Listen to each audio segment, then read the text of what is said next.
Жүрек көзі ашылған бір әулие жапан түсте келе жатып түнде жалғыз қалады. Жалғыз қалсаң, зиратқа түне деген сөз есіне түсіп, қорымға барып қоныпты. Түннің бір уағы болғанда ол қабір әлемінде еріндері кезеріп, беттері жарылып, шұбырып кетіп бара жатқан тобырды көреді. Бұл олардың көшбасшысымен тілдесіп, «Кімсіңдер? Бұл не тобыр?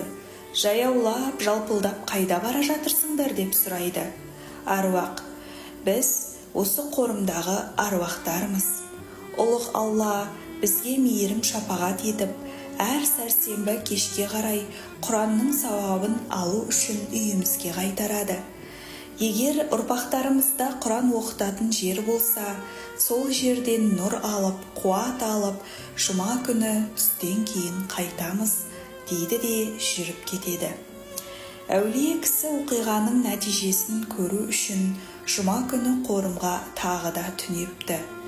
Бұл жолы көштің алдында желмая мінген бақытты кісілер келе жатыр екен.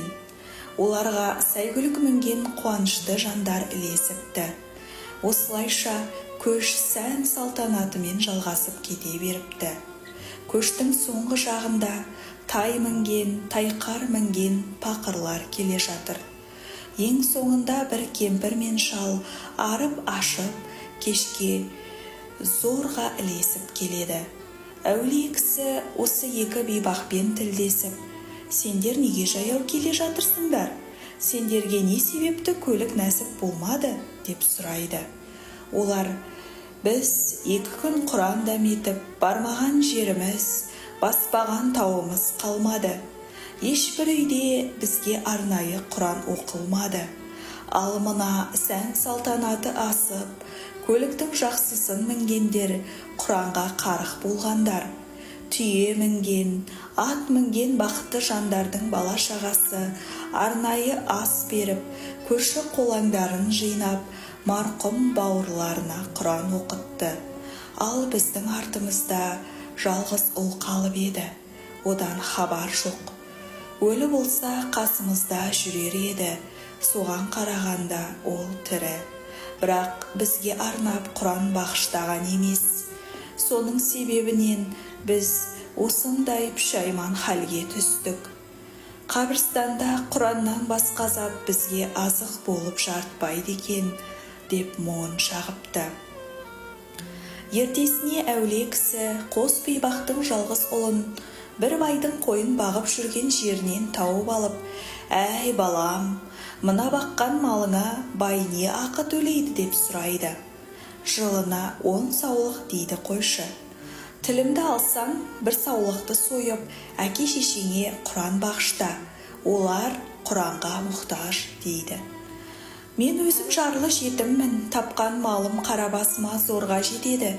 Жасым келсе де әлі қатын ала алмадым.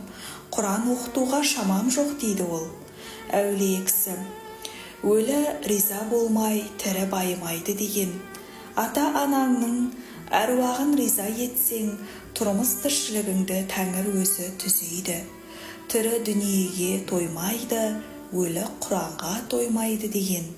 Бірінші солардың мұқтаждығын өте», дейді. Жетім бала әулиенің тілін алып, бір саулығын сойып, бейсенбіде көрші қолаңды жинап Құранды оқытады. Әулие жұма күні қорымға тағы түнейді. Баланың ата-анасы қос-қос тұлпар мініп, көштің алдында мейманасы тасып, шат-шадыман халде келе жатыр екен. Көп ұзамай жетім баланың мал басы көбейіп, жақсы жерден қалыңды қайттырып, ешкімге күні түспейтін бақытты ғұмыр кешіпті.